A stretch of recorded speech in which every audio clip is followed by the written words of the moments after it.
पृथ्वी लोक पर जिस स्थान पर भी तुलसी का पौधा होगा, इस स्थान पर कभी बुराई का वास नहीं होगा। ऐसा स्थान सबसे अधिक पवित्र होगा। इसी कारण से हमें हमारे घर में तुलसी का पौधा अवश्य ही लगाना चाहिए। तुलसी के पास दीपक जलाने से क्या होता है, आइए जानते हैं इस प्राचीन महान कथा के माध्यम से जो भगवान श्री कृष्ण ने देवी सत्यभामा को सुनाई। एक समय की बात है, देवी सत्यभामा भगवान श्री कृष्ण के पास आकर उनसे पूछने लगी है, स्वामी आपने मुझे तुलसी के पौधे को जल देने का महात्म्य सुना दिया है, लेकिन तुलसी के पास दीपक जलाने का क्या महात्म्य है? रोज शाम को तुलसी के पास दीपक क्यों जलाया जाता है? इससे मनुष्य को कौन सा फल प्राप्त होता है? तुलसी के पास दीपक जलाने की विधि क्या है तथा दीपक लगाते समय कौन से मंत्र का उच्चारण करना चाहिए, कृपया आप मुझे विस्तार से बताइए। भगवान श्री कृष्ण कहते हैं, हे देवी, आज तुमने समस्त संसार के कल्याण की भावना से बहुत ही उत्तम प्रश्न किया है। तुम्हारे इस प्रश्न का उत्तर देने से पूर्व मैं तुम्हें एक प्राचीन इतिहास सुनाता हूँ, जिससे तुम्हें तुम्हारे सभी प्रश्नों के उत्तर मिल जाएंगे। शाम को तुलसी के पास दीपक जलाने से जो फल मिलता है, उसी का वर्णन मैं इस कथा में करूंगा।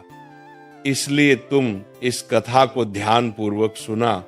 इस कथा को ध्यान से पूरा सुनने मात्र से ही मनुष्य को 100 वर्षों तक तुलसी के पास दीपक जलाने का पुण्य प्राप्त होता है। देवी सत्यभामा कहती हैं, हे प्रभु, मैं इस कथा को सुनने के लिए उत्सुक हूँ। कृपया आप इस कथा को मुझे सुनाइए। मैं इस कथा को ध्यान पूर्वक सुनूंगी। तब भगवान श्री कृष्ण देवी सत्यभामा को वह कथा सुनाने लगते हैं। हे देवी, पूर्व काल की बात है। दक्षिण दिशा में तुंगभद्रा नाम की एक बहुत बड़ी नदी है। उसी नदी के किनारे हरिहरपुर नाम का एक अत्यंत सुंदर नगर बसा हुआ है।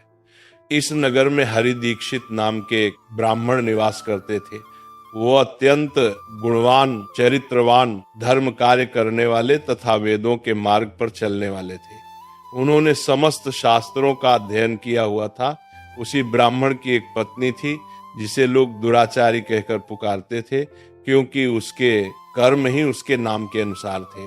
वह सदैव ही अपने पति को अपमानित करती थी, अपने पति के लिए कुवाच्य कहती थी, पति को भयंकर दुख देती थी, पति के लिए कभी भोजन नहीं बनाती थी। उसने अपने पति के साथ कभी शयन नहीं किया, कभी उसके साथ प्रेम से व्यवहार नहीं किया। पति के मित्र और परिवार के लोग घर पर आते तो वह स्त्री उनको अपमानित करके भगा देती थी और स्वयं काम भाव से उन्मत्त होकर निरंतर अन्य व्यभिचारिणी स्त्रियों के साथ घूमती रहती थी। उसका मन पति को छोड़कर पराये पुरुषों में लगा रहता था। उसने कभी अपने पति से प्रेम पूर्वक बात नहीं की, किंतु पराये सुंदर पुरुषों के संग बैठकर बातें करती थी। पराये पुरुषों को मोहित करने के लिए सज धज कर गांव में घूमने जाया करती थी।